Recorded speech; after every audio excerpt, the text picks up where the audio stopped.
saúde, envelhecimento e saúde. E você pode interagir conosco, 99205-3030. 99205-3030, manda para cá sua dúvida, o Dr. Belísio responde. Próximo dia 26 de abril, já na próxima sexta-feira, né? Esse dia 26 é sexta-feira. É comemorado o dia da hipertensão, de combate e cuidado à hipertensão.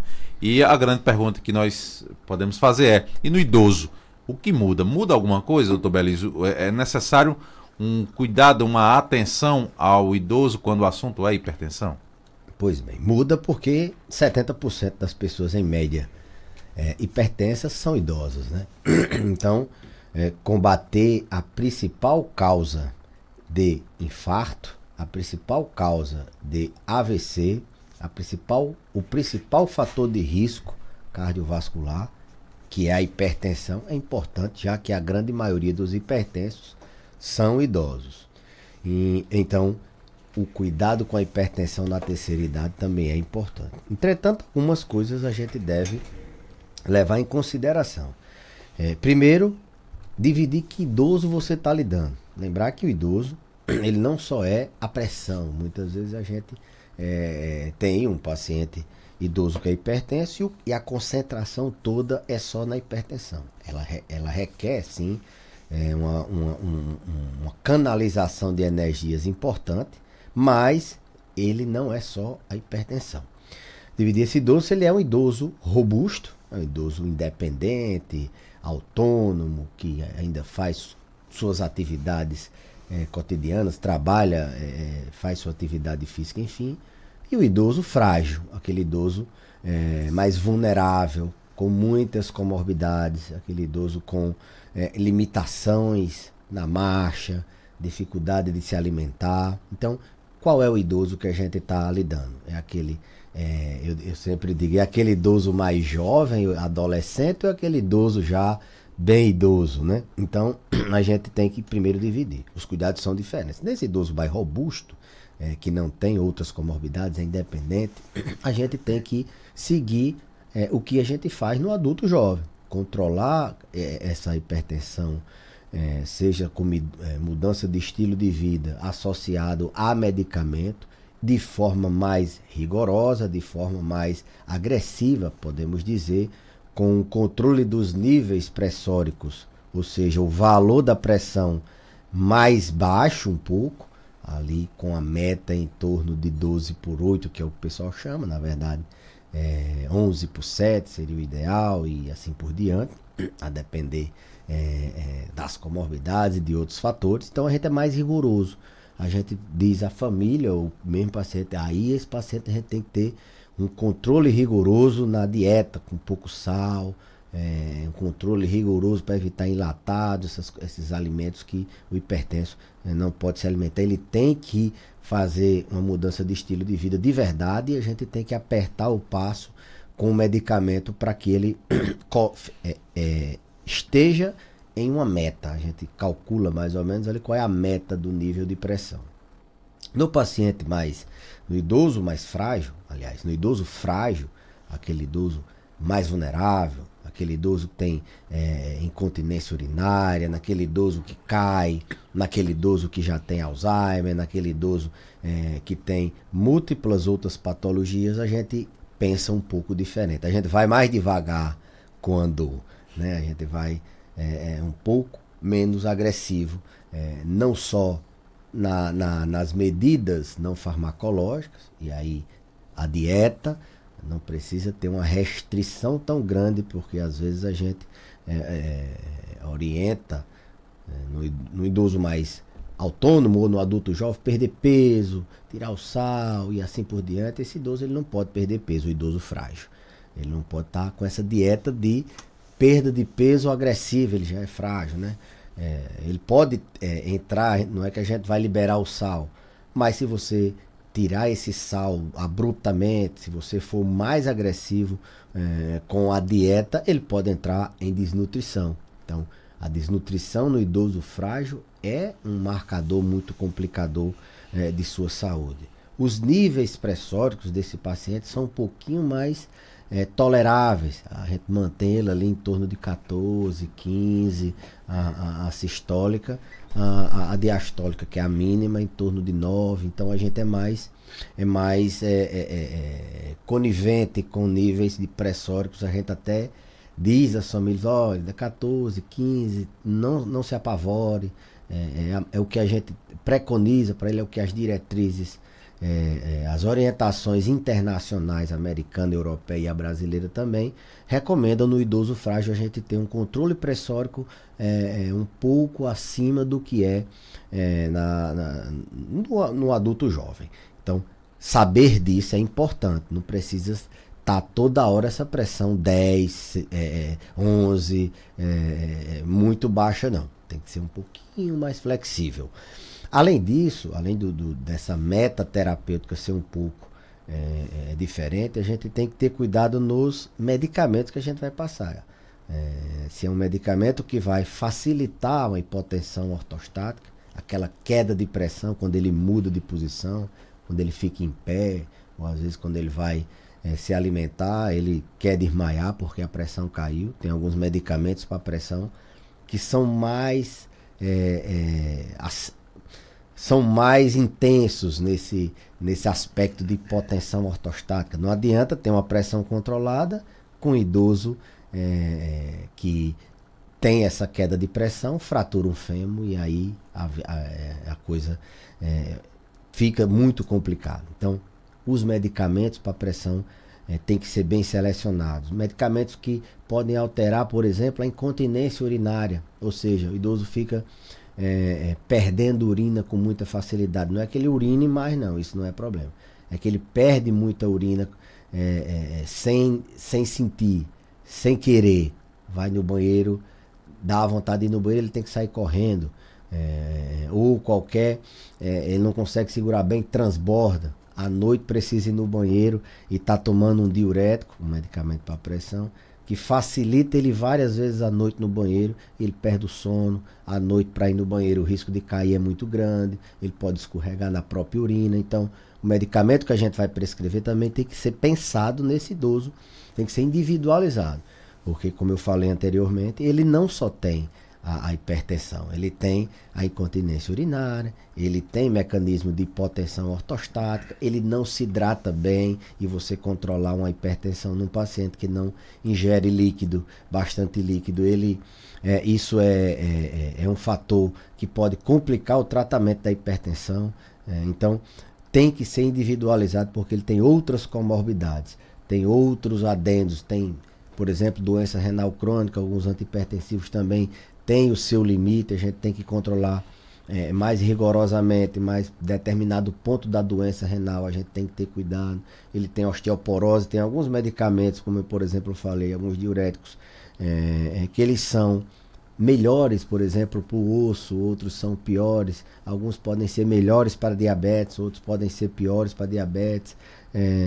Os níveis de pressão num paciente que tem Alzheimer também variam, né? Então, o que é que tem de diferente é esse manejo, nesse perfil de idoso que você vai ter. Se é um idoso com 90, 100 anos frágil, ou se é um idoso com 70, que é muito independente, que ainda tem condições da gente colocar medidas, da gente orientar medidas mais rigorosas. Via de regra, Geraldo, a questão eu esqueci de falar, mas a atividade física ela pode ser feita em qualquer idade. Então, essa restrição eu não abro mão, nem que seja um idoso acamado, eu peço para a família movimentar ele, deixar ele sentado um pouco. Um idoso que anda pouco, eu sempre oriento ele se movimentar, porque a inatividade é o maior vilão, o maior inimigo do idoso é ele se movimentar pouco. Não só pela hipertensão, logicamente, mas porque ele perde mobilidade, ele perde massa muscular, ele perde massa óssea, ele fratura mais, ele cai mais, ele piora as suas comorbidades quando ele não anda, inclusive a hipertensão, o diabetes. Então, em qualquer cenário, movimentar-se é muito favorável. Nosso ouvinte, dona Dionísia Fernandes, mandou aqui pra gente a mensagem, está ouvindo o programa, desejando bom dia para o Dr. Belísio, diz o seguinte: tenho 65 anos, né? minha pressão é 10/6. Acho que a prova do que o senhor está falando aí é a dona Dionísia, né? 65 anos com pressão 10/6, precisa analisar outros fatores, não só exatamente os números. Bom, foi uma pergunta interessantíssima. Esse paciente que está controlando a pressão e está 10/6, a gente tem que pensar também. Esse paciente foi medicado há quanto tempo? Ele pode ter aí 20, 30 anos de hipertensão e o valor dele de 10/6 está bom para ele. A gente quando vai começar o tratamento da hipertensão, é que a gente pensa nessas metas. Mas ainda tem muito pouca evidência na literatura de que se a gente tirar o antihipertensivo para colocar esse paciente numa meta maior, de uma pressão maior, isso a gente não sabe se tem benefício, a não ser que ele esteja, por exemplo, tendo sintomas, está com a pressão 10/6, está tendo muita sonolência, está desmaiando, aí não. E aí em qualquer faixa etária a gente tem que dar um ajuste, se for o caso a hipotensão, a gente dá um ajuste na medicação para que ela fique mais um pouquinho acima desse valor e ela não tenha sintomas. Mas aquilo que eu falei, não, é em torno de 14, 15 o ideal, a gente ainda não tem tanta literatura que respalde a gente a suspender um antihipertensivo, assim, tirar para manter nessa meta. Lógico, quando ele está muito baixo, tendo sintomas, não, aí a gente está autorizado sim a tirar. E até tem alguma literatura nesse sentido que a gente pode sim, ao invés de 5 antihipertensivos, a pressão está 10/6, 5 não, mais 4, você pode tentar tirar um e observar, né? Então, o paciente também não é aquela coisa rígida de você manter ele engessado. Você pode, não, vou tentar tirar esse, vou ver se eu ajusto de outra forma, subir mais um pouquinho, porque esse paciente está mais vulnerável a ter uma hipotensão, a cair. E isso depende também das comorbidades. Às vezes ele já infartou, às vezes ele tem um histórico que já teve AVC. Aí o controle pressórico é um pouco mais rigoroso mesmo. Se ela não estiver sentindo nada e tiver com essa pressão aí há algum tempo, controlada, já foi medicada, diga ela que fique tranquila. Na próxima consulta dela, ela pode questionar, o doutor Belis falou no rádio que quem vai ficando muito idoso, frágil, talvez essa pressão esteja baixa. Ela complementa aqui a informação, né? Dona Dionísia está dizendo o seguinte, não toma remédio para pressão. Ela não toma. Então esquece tudo que eu tô falando, a pressão dela boa demais. Tá ok, muito bem. Tem outra pergunta aqui, 992053030, o ouvinte deseja bom dia para o doutor Belísio e faz até uma pergunta, um questionamento interessante. Uma vez diagnosticado um paciente, dependendo talvez da idade, o que ela quer falar aqui, com hipertensão, teria cura a hipertensão, o que ela quer dizer aqui, ou a hipertensão, uma vez diagnosticado, é para sempre? Hipertensão, como outras doenças crônicas, doenças crônicas não transmissíveis, né? Esse aqui é o termo correto. Elas, eu sempre digo, elas não têm cura, mas elas têm controle e você pode passar um tempo sem precisar tomar medicamento, né? Então, assim, se for uma hipertensão idiopática, que o paciente tem fatores de risco, que já foi diagnosticada, já tem, por exemplo, lesão de órgão-alvo, é difícil você sair do termo hipertensão. O que acontece é que o paciente perde peso, entra numa rotina de sono controlado, ele começa a se alimentar melhor e o nível da pressão dele normaliza e ele não precisa de medicamento. Principalmente em idosos que às vezes a gente tira medicamento ou diminui, eles ficam assustados, 40 anos tomando remédio para pressão, só que agora ele está muito mais magro, ele perdeu peso, a gente sempre diz, olha, você não deixou de ser hipertenso, você está controlando sua hipertensão com o tratamento não medicamentoso, mudança de estilo de vida, mas você não deixou de ser hipertenso. Qualquer saída disso aqui, sua pressão vai voltar a subir. Então, cura não tem, mas você pode viver sem os medicamentos, caso você consiga, nas mudanças de estilo de vida, não precisar iniciar medicamento. Então, é tanto que a primeira medida, a depender do valor de pressão, a depender de outras doenças que ele possa ter, uma doença cardíaca, enfim, a primeira medida é mudança de estilo de vida. A gente tenta controlar a pressão com atividade física, regular, também tem a intensidade, o educador físico vai orientar, uma dieta sob orientação do nutricionista, uma quantidade de sal, uma quantidade de gordura orientada, ele seguindo direitinho, controlando o estresse, dormindo bem, tendo as outras, ele pode não precisar de remédio. Ou, se ele toma remédio e controlou e precisou diminuir esses remédios ou até mesmo tirar, eu não gosto de dizer que ele curou a hipertensão. Ele deixou de precisar de medicamento, mas ele continua sendo hipertenso. Isso a gente fala da pressão alta, hipertensão, mas para pressão baixa é o mesmo raciocínio? Não, pressão baixa não é uma doença, Geraldinho. A gente não tem assim, olha, fulano de tal. Quantas pessoas você vê falar que tem uma pressão baixa? É raro, de fato. Raríssimo.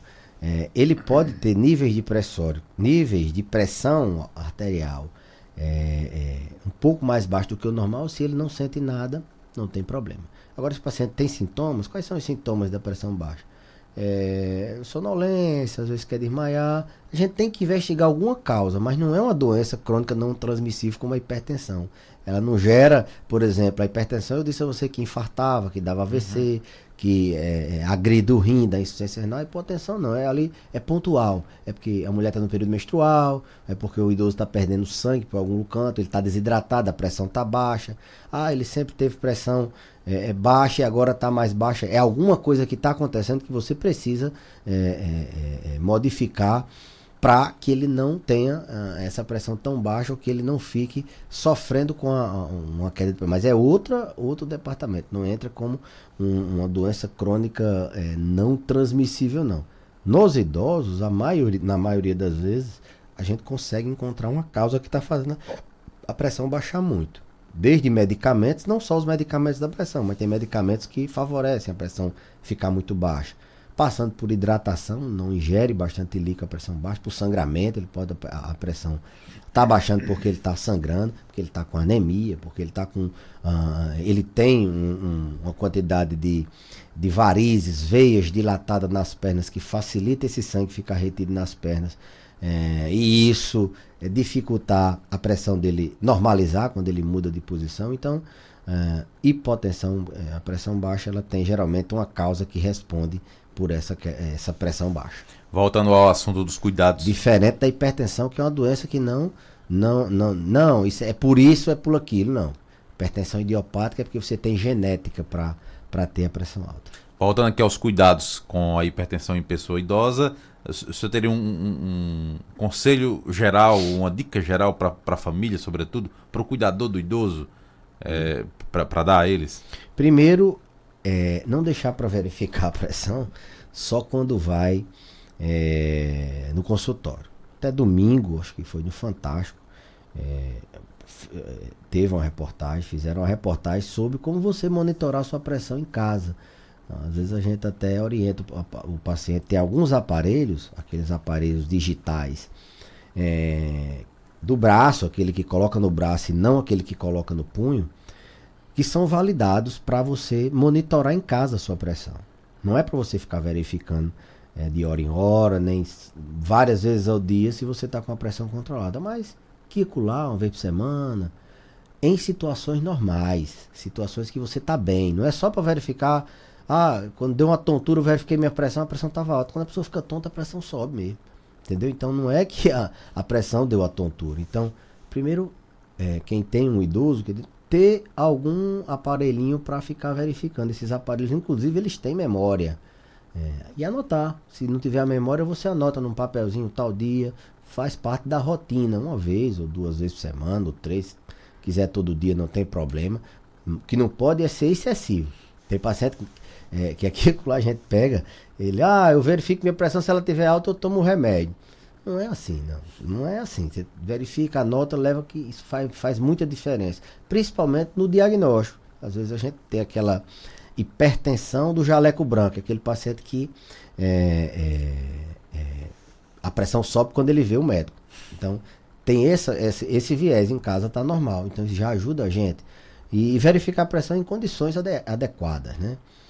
Não pode estar no frio, que eu estou aqui, por exemplo, congelando. Tem que estar numa temperatura agradável, ele não pode estar com vontade de urinar.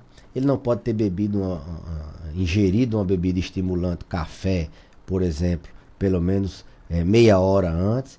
E ele tem que estar numa situação normal, não é? Tudo isso influencia no Influencia. Sentado, com o braço mais ou menos na altura do coração, né? A verificação. Tranquilo, sem vontade de urinar, sem ter bebido, sem ter ingerido café, sem ter feito atividade física, sem estar estressado. Verificar no momento de estresse, realmente, não é para verificar, mas tem que saber que ela sobe um pouquinho. Então, ter esse aparelhinho em casa para controlar essa pressão, para anotar e levar para o médico. Ter cuidado nos horários das medicações, não pode ficar um remédio que é para ser 2 vezes ao dia, tomar só uma vez, um remédio que é para ser uma vez, tomar 2, um que é para ser 3, tomar 2, controlar direitinho esse horário das medicações, observar se após a introdução ou após a retirada de algum desses medicamentos houve uma alteração no paciente de sintomas. Ele está ficando mais tonto, menos tonto, se ele está urinando mais, perdendo menos urina, se ele está desmaiando, se ele está assim ou está assado. Isso, e observar que ele não é só a pressão. O idoso, não esqueçam disso. Quando você for restringir uma alimentação, não pode comer mais nada com sal, mais nada com... Se ele for frágil, você pode estar complicando. Não é para comer salgado, não. Estou dizendo isso, não. Estou dizendo que assim, as restrições têm que ser mais flexíveis. Aos poucos você vai mudando o hábito do idoso frágil, e sempre sob orientação do nutricionista, ou mesmo alguma orientação geral do seu médico, mas ter o aparelhinho, lembrar que ele não é só a pressão, você não vai só ficar verificando a pressão para controlar essa pressão a todo custo, você tem que lembrar que ele pode cair, que ele tem outras doenças como incontinência urinária, ele pode ter Alzheimer, ele está entrando de desnutrição, ser frágil, você está sendo muito agressivo com ele. Acho que mais ou menos hidratar bem ele, porque os medicamentos da pressão podem ter interferência no paciente desidratado. Então, seriam orientações em gerais. Muito beleza, obrigado. E levar regularmente para consultas periódicas, fazer uma ponte com a unidade de saúde, com o agente de saúde, para fazer periodicamente os exames. O hipertenso ele tem lesões em órgão-alvos, então faz parte também das orientações. Lembrem sempre dessas dicas excelentes. Doutor Beleza, muito obrigado pela participação aqui no Panorama. Até a próxima terça-feira. Eu que agradeço, Geraldinho, até a próxima terça-feira.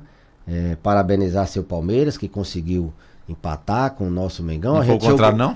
Não, eu acho que vocês conseguiram... Sei porque você veio de verde hoje, em homenagem. Eu vim em homenagem, logicamente. Porque o goleiro do Flamengo não fez uma defesa, não. Foi, né? Você lembra de algum chute ao gol? Eu lembro. Qual defesa? Não defendeu porque não chegou no gol lá. Aquele chute de Henrique que passou do lado ou aquele de passou Gabriel Menino? Passou do lado. Mais nada, o Flamengo perdeu gols. O Flamengo jogou melhor, o jogo foi horrível. O jogo foi de muita pancada, foi de tudo, mas parabenizar vocês que conseguiram, não jogaram nada e conseguiram com empate. Que ali o Flamengo com seu mistão conseguiu ainda lá no Allianz Parque não perder. Muito bem, são 7h48.